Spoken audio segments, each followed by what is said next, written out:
As I'm sure that you've been discussing all day, issues pertaining to listing, and I'm sure you don't want to listen to a long speech, but the point that I'd like to emphasize essentially is that over the past, in particular 3 to 4 years, we've provided a number of initiatives and incentives to encourage private companies in Fiji to list on the market, ranging from the various taxation rates, very favorable corporate taxation rates if you list, and of course the incentives that helps you to develop your package for the final listing itself. I think there are a number of opportunities in Fiji at the moment, both with, in particular, family-owned companies. We know there are a couple of family-owned companies that could be quite ripe for listing. Sometimes I think it's the sense of probably thinking that by listing you'll be letting go, and a lot of it is to do with control.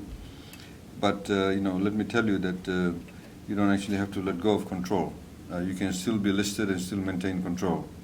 It's only up to 80% essentially. Government, of course, itself has divested some of its shares, both in Fiji TV.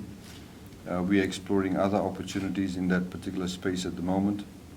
We also, with the divestment of some of our shares in some of the companies, some of them, of course, aren't companies yet, but are statutory bodies which we are looking at corporatizing and then listing.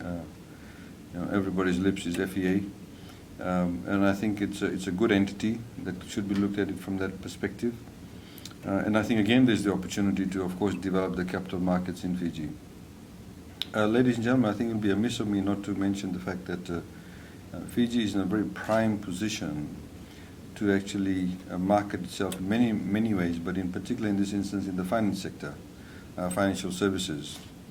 The reality is that, as I mentioned to a group of people yesterday, that with Fiji flying now, Fiji Airways now flying to Singapore in April of next year, essentially Fiji is now connected to every single continent that's around the Pacific Rim except South America. So the level of connectivity has increased. We fly to LA, we fly to Hong Kong, will be flying to Singapore, Australia, New Zealand, of course. We are connected to Korea through Korean Airways. And if you look at it and you visualize it, we're already in a hub position. So by going to South America, you can completely change the equilibrium. And we need to take advantage of that. The reality is that Singapore is now would be only about 9.5 hours away. And Singapore is, of course, a major commercial and financial hub.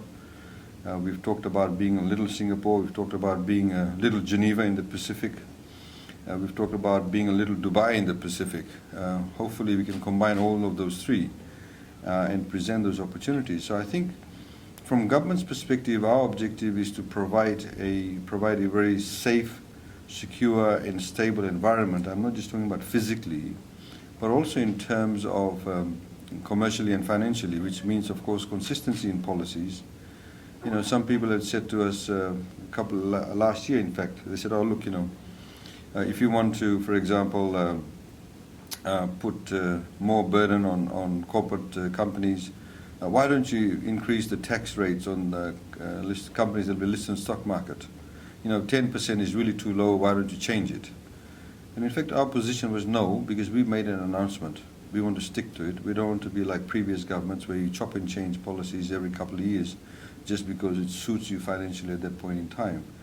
We recognize the merits in once you have a particular philosophical approach to a commercial decision or a financial decision, you need to stick to it.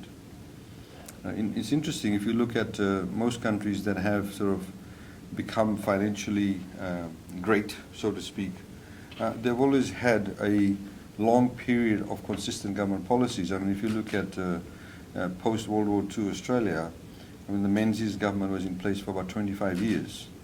And that many people would attribute to the time when massive infrastructure works took place in Australia.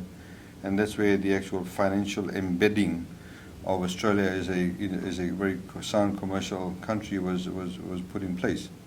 So we're here to, of course, assist. We're here to work closely with the South Pacific Stock Exchange. We give them a grant funding every year. I think lots of money we give you. And of course, we expect the private sector to contribute to them. We've maintained the level of policies and the type of policies, and we'll continue to maintain that. And I think it is very, very critical The reality is that everybody can, from a business perspective, make lots of money in Fiji. And I think by having more companies listed, it also does create a lot more transparent system. And I think which is obviously bodes well for everybody. So thank you for your interest this afternoon and this morning also. We're here to support you. We're here to work with the South Pacific Stock Exchange. I think there'll be a couple of exciting opportunities that'll be coming to the fore next year, in particular through some of the state-owned enterprises. We've got one that we're about to complete very soon, and I think there's going to be another exciting announcement. So all in all, I think economically and financially, commercially, things are looking very well, and we'd like you to take advantage of that. So thank you very much for your time. Vinaka, thanks.